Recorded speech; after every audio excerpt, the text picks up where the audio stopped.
Ticket देनी पड़ेगी।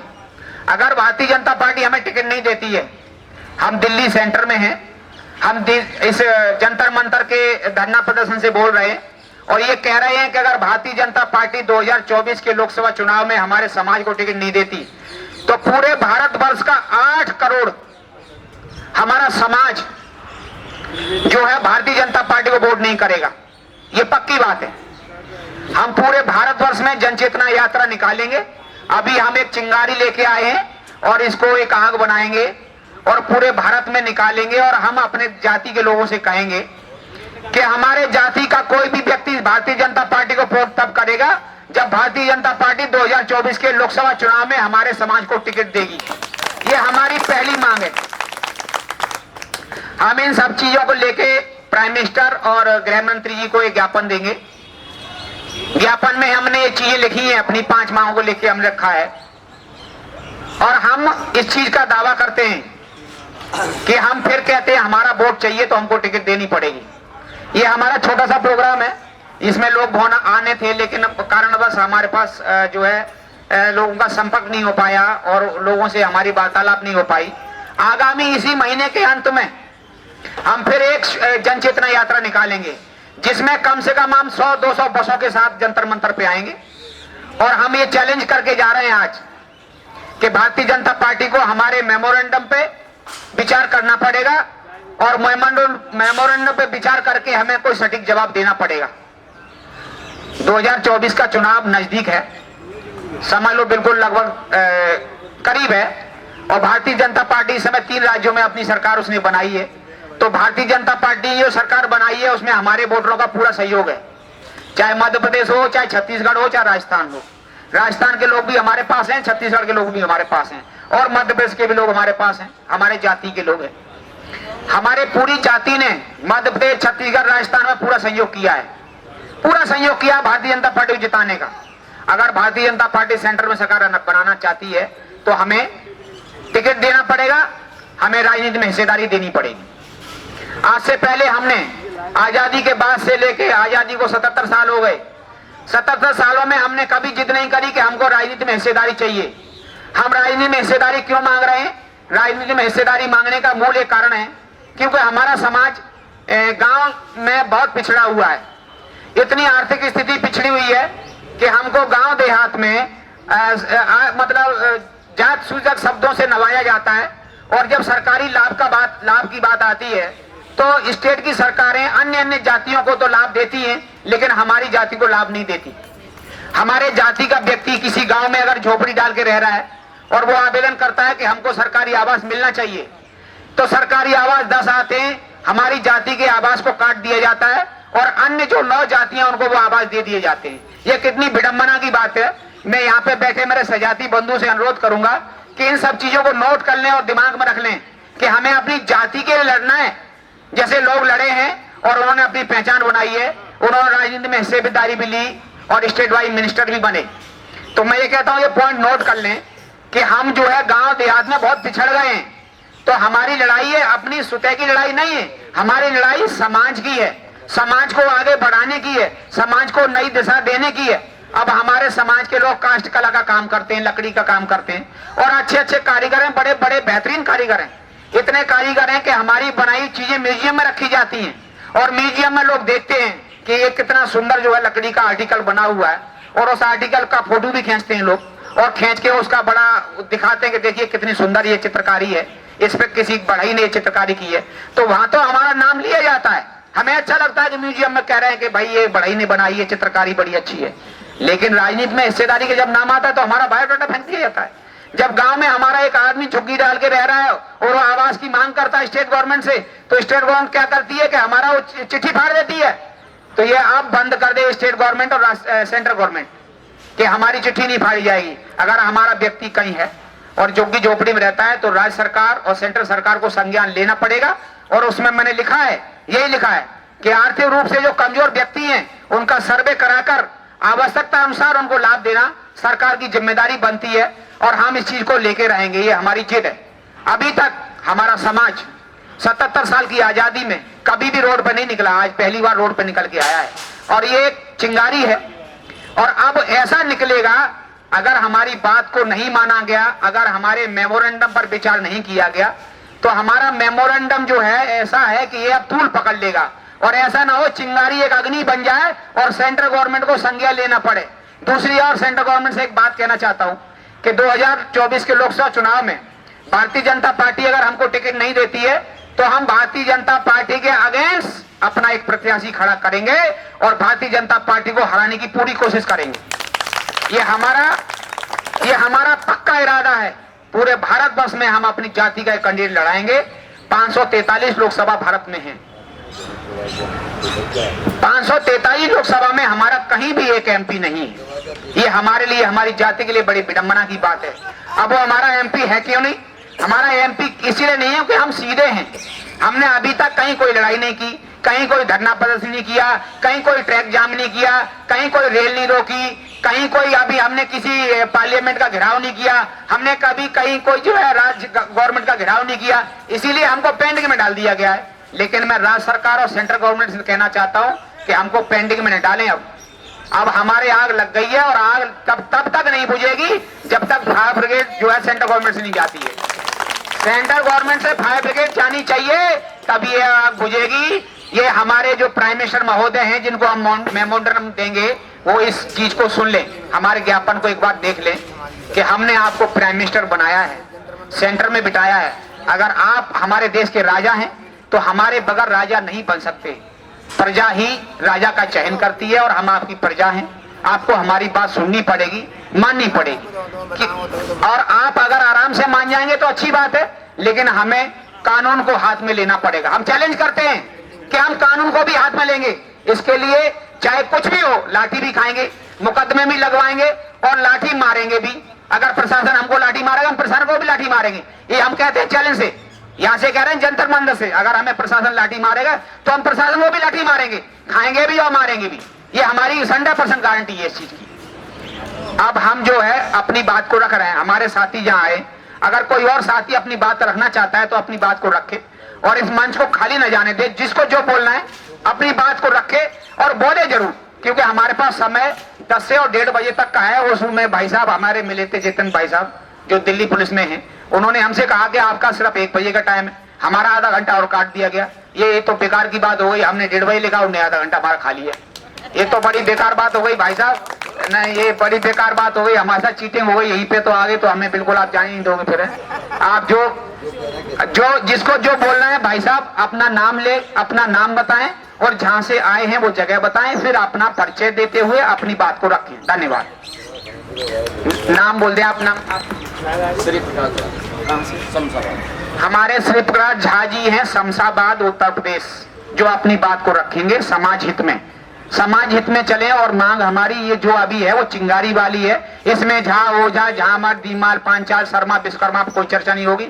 सिर्फ चर्चा होगी हम पार्लियामेंट में कैसे घुसे। हेलो, मैं शमशाबाद से हूँ, श्री प्रकाश, आगरा जिला। मेरा जो मैं यहाँ बात कहने जा रहा हूँ, हम देख रहे हैं कि जितने भी स्टेट बाय जो भी सरकारें बनती हैं, चाहे वो मध्य प्रदेश की हो, राजस्थान की हो, उत्तरांचल, उत्तराखंड, जितने पूरे भारत में जितने भी स्टेट हैं, हमने आकलन किया है कि कहीं पर भी हमारी समाज की भागीदारी हमें दिखाई नहीं पड़ती। फिलहाल में भी तुम्हारे मध्य प्रदेश में इलेक्शन हुए हैं, वहाँ मैं देखता हूँ कि हमारे झा समुदाय का कोई भी कैंडिडेट को टिकट नहीं दिया गया। वह जरूरत नहीं समझी। राजस्थान में भी इसी तरह से हम देखते हैं कि वहाँ किसी को भी प्रत्याशी के रूप में कभी कोशिश ही नहीं की। और भी जगह छत्तीसगढ़ में इलेक्शन हुए हैं, वहाँ भागीदारी देने पर नकार दी जाती है। मैं देखता हूँ कि जितने भी राज्य सरकार हैं और केंद्र में भी हैं, तमाम इस प्रकार के अपने अपने समाज को उठाने के लिए जो उनकी समाज के जो मंत्रीगण हैं, जो सत्ता में बैठे हुए हैं, अपने अपने समाज को लाभ देते रहते हैं। हमारी समाज के लाभ देने की बात आती है तो उसको सिरे से नकार दिया जाता है। कहीं पर भी हमारी समाज की भागीदारी हमें दिखाई नहीं पड़ती, चाहे वो राजनीतिक क्षेत्र हो अथवा आर्थिक मदद का क्षेत्र हो, सभी क्षेत्रों में हमको नकार दिया जाता है। अब हम अपनी बात को वहाँ केंद्र में बैठे हुए, चाहे राज्य में बैठे हुए, उन तक हम पहुंचाएं तो अपनी बात को कैसे पहुंचाएं? क्योंकि हम सीधे स्वभाव के हैं। कहीं भी हमारी समाज के लोगों ने धरना प्रदर्शन इत्यादि किया ही नहीं है। अब करें भी तो थोड़ी जागरूकता चेतना आ रही है, और अब हम देख रहे हैं कि ये जो जागृत चेतना यात्रा सुबह से शुरू हुई थी और जगह जगह पड़ाव लेती हुई और जिलाधिकारियों को गौरव ज्ञापन को जो सौंपती हुई यहाँ तक आई है।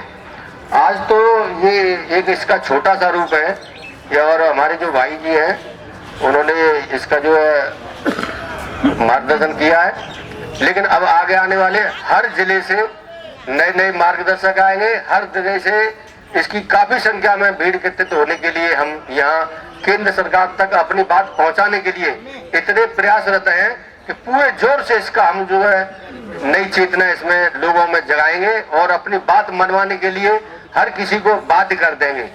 हम ये चेतना को इस स्तर पर ले जाना चाहते हैं और समाज को जो चेतना है प्रत्येक व्यक्ति में जागृत करके और यहाँ तक उसको व्यक्ति को और उसकी बात को मनवाने के लिए, कहने के लिए, यहाँ तक खींच करके लाने के लिए हम प्रतिबद्ध हैं। और यहाँ इस मंच से हम कहने जा रहे हैं कि हमारी मांगों को अब कोई भी सरकार झुठला नहीं सकती और हमारी जितनी भी मांगे हैं उस पर ध्यान देना पड़ेगा।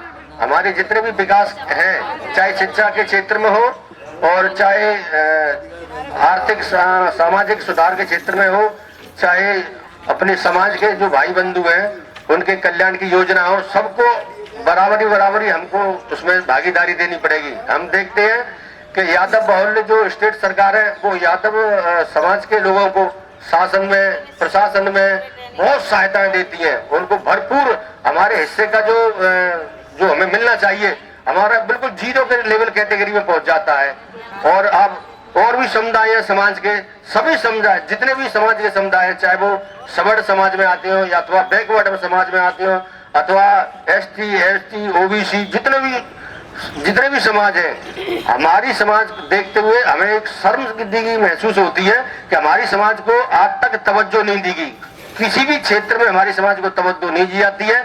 इस तरीके से देखते देखते हम इतने पिछड़ते जा रहे हैं कि आज अपने में मजबूरन इस तरफ जो है कदम बढ़ाना पड़ रहा है। और मैं अपने भाइयों से इसके लिए और आगे आने वाले इसी महीने के अंत तक, जैसा भाई साहब ने कहा है, कि हम पूरा जोर करेंगे और केंद्र तक अपनी इस चिंगारी को बात मनवाने के लिए कि हमारी जो समाज के लिए आखिर इस देश दे क्या रहा है। न तो कोई राज्य सरकार कुछ दे रही है, न कोई केंद्र सरकार दे रही है, किसी का ध्यान ही नहीं है। हम अपनी बातें चिल्लाएंगे, कहेंगे, देखिए कब तक सरकारें नहीं मानती है। और इसके लिए हम पूरे लिए भरसक प्रयास के लिए आगे आने वाले समय तक इसका हम जो है तैयारी करेंगे। बहुत बहुत भाई साहब धन्यवाद, आपने हमारे अपनी सजाती बंधुओं का जो है हौसला अफजाई की। अब मैं मथुरा से आए हुए हमारे साथीगण, भाई साहब नाम ओम प्रकाश, उदल शर्मा, हमारे मथुरा से आए हुए उदल शर्मा जी हमारे साथ जन चेतना रथ यात्रा में चल रहे हैं। मथुरा में हमने जिलाधिकारी महोदय ज्ञापन दिया था और इसी मेमोरेंडम को लेकर ज्ञापन दिया था। हमारे सम्मानी बड़े बूढ़े हैं और हमारे मार्गदर्शक भी हैं, अपनी बात को रखेंगे सजाती बंधुओं के ऊपर। लेकिन विनती यही होगी कि अभी हमारे जात के ऊपर कोई नहीं हम कहेंगे शर्मा झा हो जा वाली बात नहीं, हमें सिर्फ पार्लियामेंट में अंदर जाना है, इसी के ऊपर चर्चा होगी। मेरा केंद्र सरकार से अनुरोध है, मुझको काफी दिन हो गए बीजेपी में जुड़ते हुए और धंधा खाते हैं, पिटते हैं, बोतल निकालते हैं और हम थोड़े से ही कार्यकर्ता है, हमारी कुपित होती है। हम आज जागरूक हुए और हमने सबका वोट दिया है और हमने भाजपा को भी वोट दिया, डर के दिया है, पर हमारी कोई सुनाई नहीं करता। हमारी हाथ जोड़ कर निवेदन है, हमारी समाज का आप हम असली यानी सनातन के लोग हैं, हमारे विचारधारा स्वच्छ है, हम लड़ने वाले नहीं, झगड़ने वाले। हमारी यही प्रार्थना है, हमारी आप सहयोग। पैसे वालों का मकान बन रहे, दलाली से गरीबों को मकान नहीं मिलना, ये जो मंत्री है ये कुछ करते नहीं है, अपने आदमियों को खाकर देते, हमारी कोई नहीं सुनता। मेरी हाथ जोड़कर यही विनती है आप लोगों को। बहुत बहुत धन्यवाद बाबू जी। हम जो आपने जो कहा ये बहुत अच्छी बात है कि हम लोग जो है भारतीय जनता पार्टी को वोटर निकालने के लिए ताकत लगाते हैं और वोटर निकाल के ले जाते हैं और भारतीय जनता पार्टी की सरकार बन जाती है और बाद में कहते हैं तू तो बढ़ाइए तो एक वैल्यू नहीं है। मतलब हम वोट दें और बाद में वैल्यू और अपनी खत्म कर लें। ये हमारे साथ बड़ी विडंबना की बात आती है कि हम वोट भी दें और चोट भी खाएं। तो अब हम आगे जो है हमारे ओम प्रकाश भाई साहब हैं, ओम प्रकाश भाई साहब हैं, नहीं आप ओम प्रकाश भाई साहब मथुरा से हमारे साथ आए हैं हमारी जनचेतना रथ यात्रा में। मैं फिर कह देना चाहता हूं कि एक चिंगारी है, हमारा समाज बड़ा शांति प्रिय समाज है, कभी झगड़ा नहीं करता है और अब झगड़ा करेगा तो आर पार की लड़ाई लड़ेगा। हम अब अपने ओम प्रकाश भाई साहब से चाहते हैं कि आप अपनी बात को रखें और सजाती बंधु में हित में जितनी बात हो उतनी हमें बताएं, हमें मार्गदर्शक करें।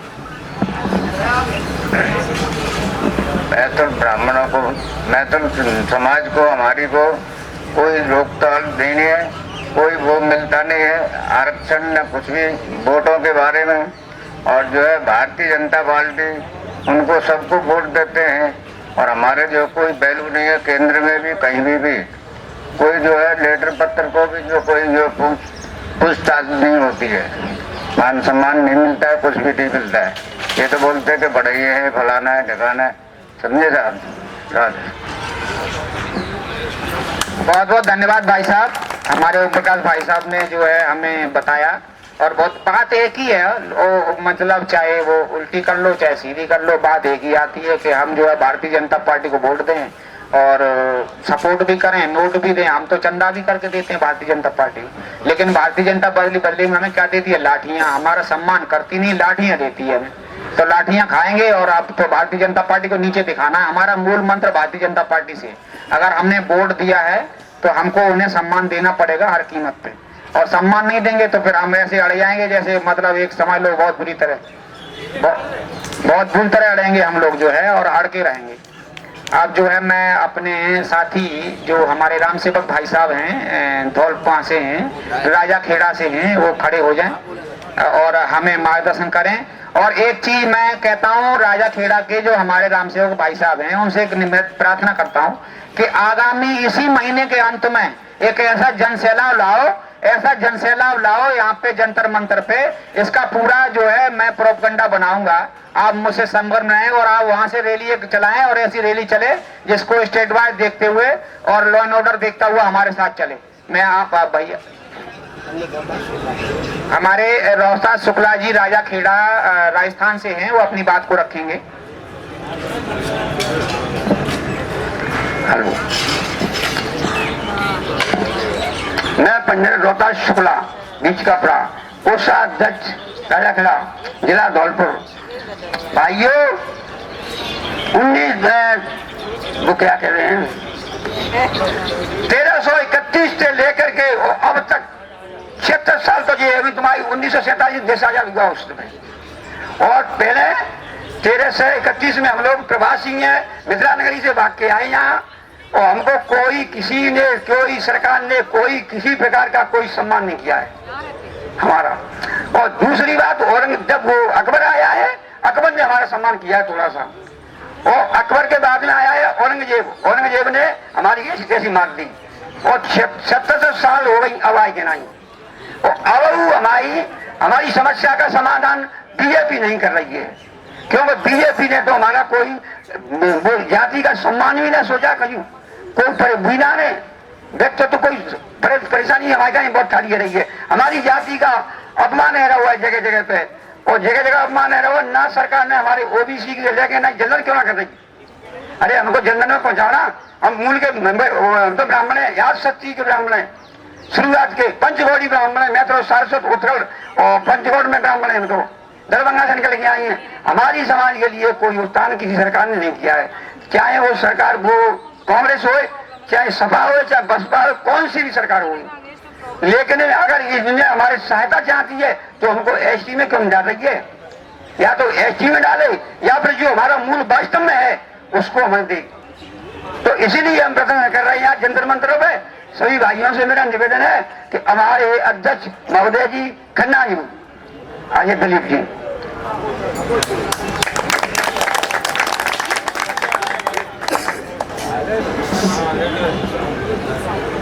राम राम साहब।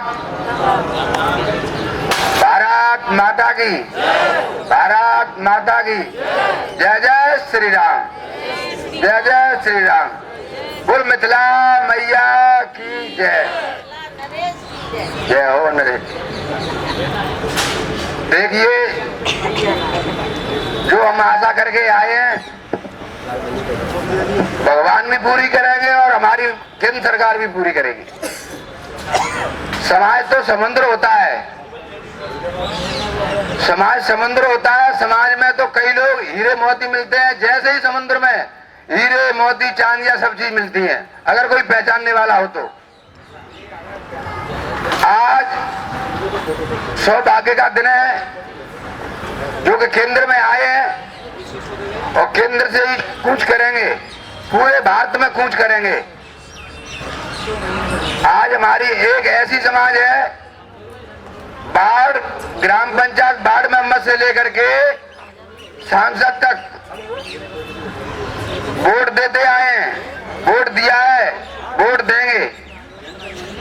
मगर केंद्र सरकार ने, राज्य सरकार ने कभी ये नहीं कहा है कि जो मैथिल ब्राह्मण है इनको ओबीसी है कि सामान्य है कि ऐसी है, कोई पता ही नहीं है। किसी राज्य में किसी से है, किसी राज्य में किसी से, किसी राज्य में किसी से है। सरकार से निम्र निवेदन करते हैं कि हमारी सरकार हमारी समाज की सुनवाई करे, समाज की व्यवस्था बिठा ले। आज तक थाना, तहसील, कोर्ट, कचहरी में कोई हमारी समाज का मुकदमा नहीं है। हमारी समाज कभी लड़ती नहीं है, झगड़ती नहीं है, किसी से अपशब्द नहीं बोलती है।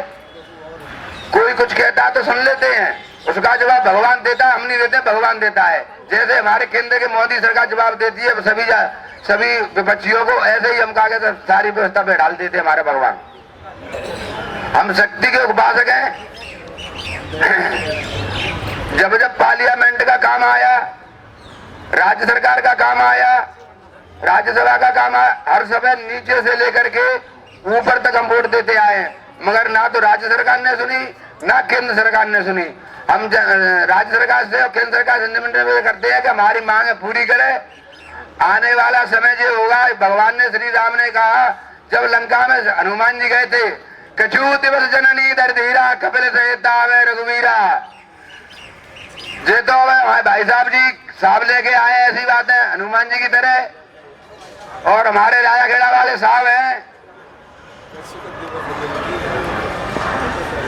कपिल सहित जननी दर धीरा, कपिल सहित जननी दर धीरा आवे रघुवीरा।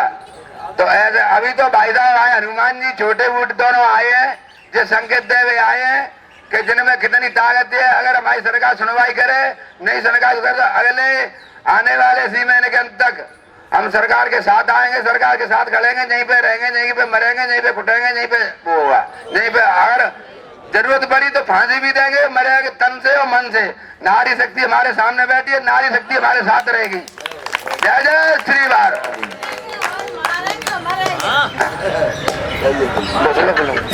नाम क्या था अपना भैया? दिलीप कुमार खंडाने जी के नाम। अच्छा, हमारे भैया दिलीप कुमार जी थे, बहुत अच्छा विचार इनका लगा, एक जोश और उत्साह वाला। यही होना चाहिए। जब तक हम में जोश और उत्साह नहीं है तब तक हम कुछ नहीं कर पाएंगे। कोरे में कुछ भी करते रहो, कुछ होने वाला नहीं। जोश और उत्साह, इसी के साथ मैं आगे अपनी बात को बढ़ाते हुए मैं चाहता हूं कि हमारे जो है राजा खेड़ा से कोई और भाई आए हैं, हमारे राम सेवक भाई साहब हैं, वो अपनी बात को रखें और बड़ी दमदारी से रखें। बस बात यही होनी चाहिए कि हमारी अभी 2024 में एंट्री चाहिए, किसी भी कीमत पर हो। 2024 की एंट्री के लिए हम इसी महीने के एंड में हमारे भाई आए राजा खेड़ा से, अभी अपना परिचय भी देंगे और अपनी बात बताएंगे और अब अगला काफिला हमारा इसी महीने के अंत में होगा। धन्यवाद।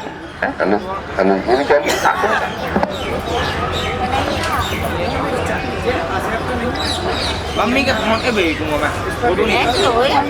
भारत माता की, भारत माता की। मैथिल समाज जिंदाबाद, मैथिल समाज जिंदाबाद। मैं राम सेवक राजा खेड़ा, जिला धौलपुर से। एक नाम से मुझे कैप्टन भी कहते हैं और प्यार से मुझे राम सेवक झा भी कहते हैं। आज हमारे भारत सरकार से मैं आग्रह करने चाहता हूं, जंतर मंतर धरना के मंच से कि वो हमारी बात को सुने, हमारी तरफ अपनी नजर उठा के देखें कि ये समाज किस कोने में पड़ा हुआ है। जिस समाज के पास बाहुबल सपोर्ट है, आर्थिक स्थिति, राजनीतिक स्थिति है, तो वो लाइन उखाड़ने के लिए, रेलवे लाइन उखाड़ने के लिए तैयार हो जाता है। जैसे राजस्थान सरकार ने, फैसला ने जब गुर्जरों का आरक्षण लिया था तो लाइन उखाड़ने के लिए बैठ गए थे, कुछ मारे कुछ मरे, और उन्होंने अपना आरक्षण प्राप्त कर लिया। आज जंतर मंतर इस मंच से मैं ये कहना चाहता हूं कि यदि हमारे समाज की तरफ भारत सरकार ने नजर नहीं उठाई तो हम भी इसी मूल को तराएंगे। क्यों कि आज हमारी स्थिति इतनी गिर चुकी है, आर्थिक, राजनीतिक और शैक्षणिक स्थिति, क्योंकि बिहार के 24 जिलों में हमारा राज्य चलता है, लेकिन राजस्थान, उत्तर प्रदेश और मध्य प्रदेश में कहीं हमारी गिनती नहीं होती। अगर आरक्षण की स्थिति अगर अर्थ के हिसाब से दी जाती है तो सबसे पहले कमजोर वर्ग हमारा यही आता है जो अर्थ में पिछड़ा हुआ है। बाकी हमारे बिहार के 24 जिले हैं जो भारत सरकार के अंदर कैबिनेट में मंत्री पद पे बैठे हुए हैं। हमारे मनोज राजनीति से बिलोंग करते हैं, तो उनकी स्थिति इतनी मजबूत हो गई है कि उनको कहना नहीं पड़ता है, उनको हाथ नहीं जोड़ने पड़ते किसी के, वो उनके शब्द ही बता देते हैं कि उनके पास कितनी मजबूती है। हमारे प्रभात झा जी बैठे हुए हैं कैबिनेट में, 70 साल से अटल बिहारी वाजपेयी के शासन से बैठे हुए हैं, लेकिन आज तक उन्होंने पीछे मुड़ के ये नहीं देखा कि गांव में एक ऐसा तबका रहता है जो बहुत पिछड़ा हुआ है। तो मैं यही कहना चाहूंगा, माननीय प्रधानमंत्री महोदय जी, गृह मंत्री जी, अमित शाह जी, सभी को हम एक न्योता देने आए हैं, एक निमंत्रण देने आए हैं। भंडारा तो हम बाद में करेंगे अगले महीने। ये हमारा पहला एक संकेत है, एक आग्रह है, एक निवेदन है। अगर वो स्वीकार होता है तो सबसे बढ़िया है, अगर स्वीकार नहीं होता है तो उसके बाद में हमें सोचना पड़ेगा कि हमें कौन सा कदम उठाना है।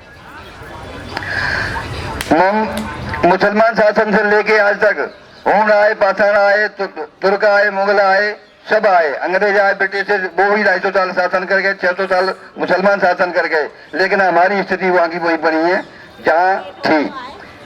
कई बार सामंतवाद चलता है कहीं, तो उसमें और आज के युग में कोई परिवर्तन नहीं आया। देश हमारा आजाद हो गया, प्रजातंत्र लागू हो गया, लोकतंत्र का हमारे ऊपर में कोई ऐसा असर नहीं दिखाई देता कि किसी में हमारी भागीदारी दिखाई देती हो, ना तो शिक्षा के क्षेत्र में, ना ही व्यवसाय के क्षेत्र में, ना ही हमारे राजनीतिक क्षेत्र में। ना तो कोई वार्ड मेंबर होता है, ना कोई विधायक होता है, ना कोई सांसद होता है हमारे क्षेत्रों से। और बिहार से हमारे 24-25 कैबिनेट में बैठे हुए हैं मंत्री पद पे, लेकिन हमारी तरफ वो भी नहीं देखते हैं कि भाई हमारे भाई पीछे कहाँ पिछड़े हुए हैं। तो मैं उनसे भी निवेदन करूंगा कि वो भी हमारी बात को, हमारी समस्या को अपने मंच पर रखें, अपनी सरकार में रखें, चाहे वो राज्य सरकार हो या भारत सरकार हो। सबसे पहले हमारी 5 मांगे हैं, उन 5 मांगों के मुद्दों पर हमें ये धरना दिया गया है। तो ये बातें हमारी आगे सूचित कराई जाएं, जिससे हमारी ओर सरकार का नजर हो और आगे हम अपनी सहभागिता दिखाते हुए, सरकार का सहयोग करते हुए और आगे हम इनका समर्थन करेंगे। अगर नहीं हमारी तरफ इनका ध्यान होता है तो हम आगे 2024 के इलेक्शन में बगावत भी कर सकते हैं।